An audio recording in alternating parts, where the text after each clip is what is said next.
Oui, il faut préciser que je suis né un peu par hasard, les hasards de la guerre en Suisse, à Lausanne, et ma mère est autrichienne.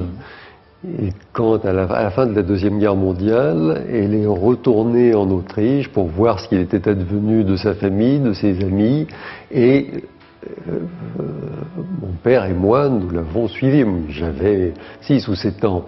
Et c'était une ville de désolation. Vous avez une très grande capacité d'évocation de la ville de Vienne et de temps en temps une échappée vers un mot d'esprit ou un personnage qu'on n'attend pas. Et par exemple, ceci qui m'enchante, c'est une phrase du grand psychanalyste suisse-allemand d'ailleurs, Jung, et qui aurait dit ceci: donnez-moi un patient en bonne santé et je le guérirai. Il y a beaucoup de petites histoires qui se déroulent dans le milieu analytique et ça se termine avec un mot qui est assez drôle de Thomas Bernhardt sur la psychanalyse comme mensonge, comme immense imposture, mais ajoute Thomas Bernhardt, tout est imposture dans la vie, donc que la psychanalyse soit un mensonge ou n'en soit pas, ça n'a aucune importance.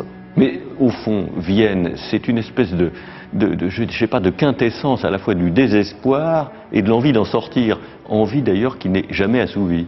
C'est un état d'esprit, une manière d'être au monde qui est assez particulière parce qu'elle est marquée par la mélancolie, elle est marquée par le désespoir, mais en même temps par une forme de cynisme, de gaieté, de folie, d'allégresse qui m'a beaucoup séduit.